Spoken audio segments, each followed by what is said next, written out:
And थोड़ा सा आज का मेरा टॉपिक इमोशनल टॉपिक है। तो इसके नोट्स बनाने से ज्यादा इसको सुनने की जरूरत होगी। हम आज बात करने वाले हैं कॉन्फ्लिक्ट से कनेक्शन तक की। हमारी लाइफ में कॉन्फ्लिक्ट जो है वो हर हर किसी के साथ आ सकता है, लेकिन आज मैं स्पेशल कॉन्फ्लिक्ट की बात कर रही हूँ टीनेजर के साथ। ये टीनेजर वर्सेस पेरेंटिंग के बारे में बात है। कब हमारी जो नेविगेशन है वो एक साइलेंट सा शिफ्ट ले लेती है। Every conflict is a hidden call for connection. Her conflict जो है जिंदगी में किसी ना किसी कनेक्शन की वीकनेस के बारे में बात करता है, उसके ऊपर काम करने के लिए बात करता है। आज इस टॉपिक की जरूरत क्यों है?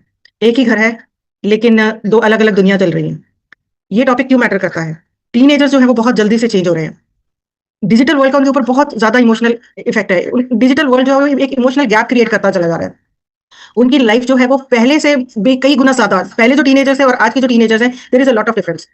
पेरेंट्स जो है वो उनको लगता है कि हमें बच्चे सुनते ही नहीं है, और बच्चों को ये लगता है कि हमें कोई समझता ही नहीं है, हमें गलत समझा जाता है। आज मेरे टॉपिक में कुछ चीजें रहेंगी कि टीनेज एक्चुअल में क्या है, हम अपने इमोशन बॉन्ड को कैसे स्ट्रॉन्ग कर सकते हैं, इमोशनल इंटेलिजेंस को कैसे इंकरेज कर सकते हैं, पॉजिटिव बिहेवियर को कैसे प्रमोट कर सकते हैं, और म्यूचुअल रिस्पेक्ट जो है वो कैसे कर सकते हैं। बूस्ट करेंगे सेल्फ कॉन्फिडेंस और कंक्लूड करेंगे कि हम आज आपने क्या सीखा। टीनेजर होता कौन है? टीनेजर होता है जिसकी उम्र 13 से 19 साल के बीच में होती है।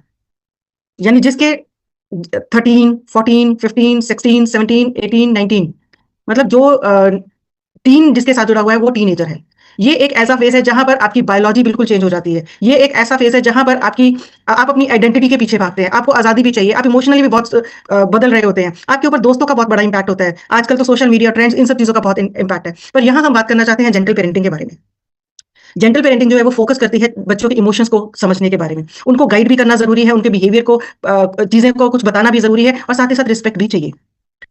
ये जो अप्रोच है ये एक ट्रस्ट बिल्ड करेगी और स्ट्रेंथन करेगी बच्चों का पेरेंट्स के साथ रिलेशनशिप। ये एक लॉन्ग टर्म इमोशनल डेवलपमेंट होती है, ना कि एक शॉर्ट टर्म ओबीडियंस। मैंने कह दिया ये करके आओ, बस क्यों नहीं कर रहे हो, ये चीज नहीं। आज वो क्यों नहीं कर रहा है और कल को वो क्यों ये बात करे, उसके बारे में उसको सोचने का, एक टीनेजर को सोचने का मौका आपको देना ही पड़ेगा। टीनेजर को चाहिए, कॉन्फ्लिक्ट है कहां पर? टीनेजर को चाहिए आजादी। वो अपनी आइडेंटिटी के लिए भाग रहा है, उसको वो इमोशन ड्रिवन है। उसके अंदर जो चेंजेस आ रही हैं, जो हार्मोनल चेंजेस आ रही हैं, जो उसकी बॉडी की डेवलपमेंट हो रही है, जो बायोलॉजी उसकी चेंज हो रही है, उसके अंदर बहुत सारी चीजें वो कनेक्ट करने की कोशिश कर रहा है, लेकिन वो कर नहीं पा रहा। लेकिन वही पेरेंट्स क्या चाहते हैं? पेरेंट्स चाहते हैं बच्चों की सेफ्टी। वो उनको गाइड करना चाहते हैं, वो लॉजिक ड्रिवन होते हैं, और होना भी चाहिए, एक्सपीरियंस उनके पास ज्यादा है। कॉन्फ्लिक्ट जो है वो कोई रिबेलियसनेस नहीं है, ये एक ट्रांजिशन है, एक बदलाव है जिसको हमें समझने की जरूरत है। ये एक रीवायरिंग फेज है, ये डिफायंस नहीं है, ये डेवलपमेंट है। ये एक दूसरे से अपने आप को बचाने की जरूरत नहीं है, एक दूसरे के साथ डेवलप करने की जरूरत है। डेवलप करने की जरूरत है आइडेंटिटी को लेकर, डेवलप करने की जरूरत है इमोशंस को लेकर। और सोशल मीडिया का जो इन्फ्लुएंस है उसको पैसिफाई कैसे करना है, उसको उसके ऊपर काम कैसे करना है, ये इसके बारे में हमें सोचना ही पड़ेगा। जेंटल पेरेंटिंग क्या कहती है? वो कहती है कि बच्चों को सेफ फील कैसे कराना है, उसके ऊपर काम कीजिए। वो हमारी बात को सुने।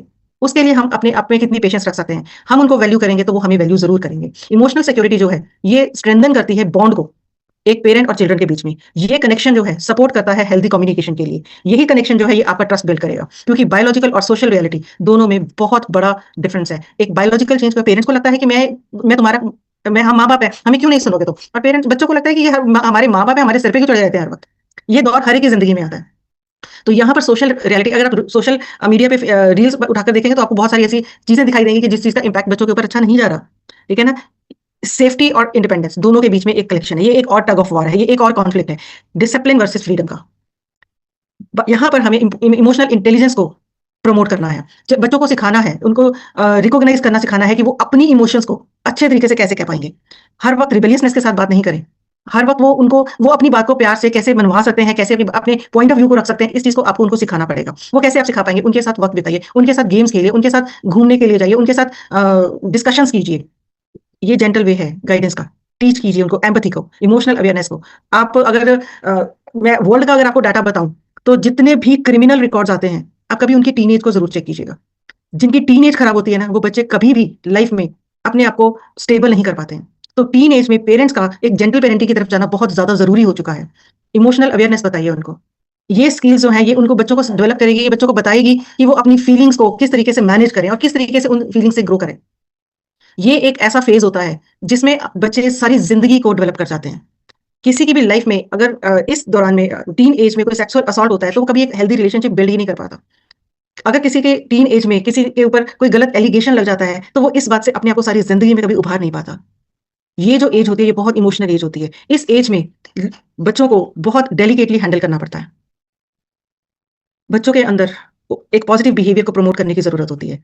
एक हमारी इंटेंशन कोई गलत नहीं है, पेरेंट्स की कोई इंटेंशन गलत नहीं है, लेकिन उनका बिहेवियर एक इनविजिबल बैरियर क्रिएट कर जाता है। शायद ओवर कंट्रोलिंग की वजह से, शायद क्रिटिसिज्म की वजह से या कंपैरिजन की वजह से। बच्चों को अगर किसी के साथ कंपेयर करते हो, तो वो बच्चे कभी भी आपके साथ हेल्दी रिलेशनशिप नहीं बना पाते। अगर आप अपने आप को वहीं रोक लेते हो और बच्चों को बताते हो कि वो किस तरीके से अपने आप को इंप्रूव कर सकते हैं, तो शायद वो अच्छा बॉन्ड बना पाते हैं। तो आपको यहाँ पर देखना पड़ेगा, फियर बेस्ड डिसिप्लिन देने की जगह आप उनको समझ समझ दीजिए। ये एक सेल्फ कंट्रोल के ऊपर भी काम करेगा और बच्चों को रिस्पॉन्सिबल बनाने के ऊपर भी काम करेगा।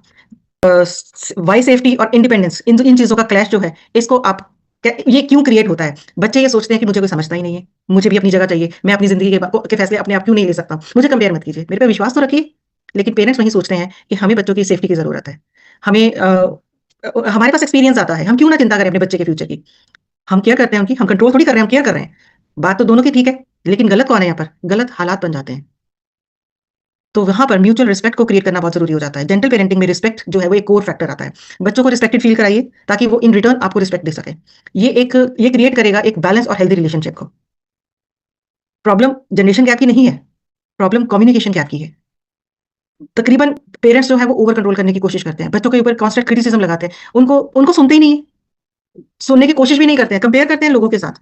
मत कीजिए, उनके अंदर कॉन्फिडेंस को बूस्ट कीजिए, उनको सुनिए, लेक्चर नहीं दीजिए, उनको एक दोस्त की तरह बात को समझाने की कोशिश कीजिए, गाइड कीजिए, बाउंड्रीज बनाइए, लेकिन प्यार के साथ।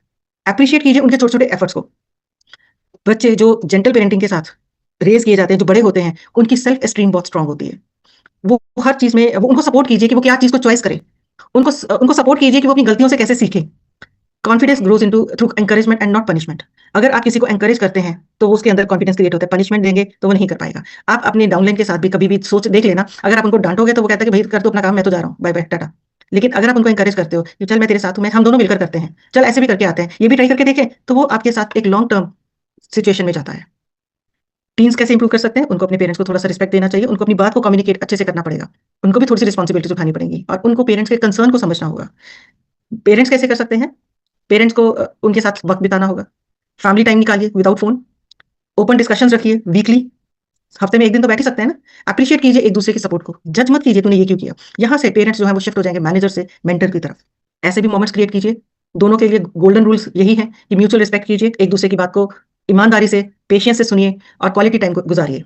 आर्ग्यूमेंट्स को विन मत कीजिए, दिलों को जीतिए। जेंटल पेरेंटिंग जो है वो इमोशनली हेल्दी और कंपैशनेट इंडिविजुअल्स बनाने में हेल्प करती है। जितने भी कामयाब इंसान इंसान हैं, उनके पीछे कहीं ना कहीं पेरेंट्स का हाथ भी होता है। जो लोग चिल्ड्रन जब इस तरीके से पाले जाते हैं, इस तरीके से उनका पालन पोषण किया जाता है, तो वो जब एडल्ट्स बनते हैं तो वो अपनी बात को बहुत अच्छे से कह पाते हैं, अपनी इमोशंस को बहुत अच्छे से मैनेज कर पाते हैं।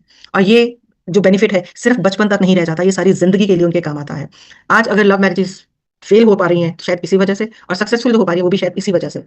यहाँ पर वेस्टीज हमें कैसे हेल्प करता है? जितने भी टीनेजर्स हैं उनको इनविवो प्रोटीन पाउडर जरूर पिलाइए। विटामिन गामिस, क्रेल ऑयल, ये रेगुलर कीजिए उनकी डाइट में, ताकि वो उनके ब्रेन की प्रॉपर डेवलपमेंट हो सके, उनकी बॉडी के अंदर जो चेंजेस आ रही हैं वो एक हेल्दी चेंजेस आए और उनके बॉडी में मिनरल्स और विटामिन की कमी ना रहे। Thank you so much. आइए एक अच्छे एक बेटर फैमिलीज का निर्माण करते हैं।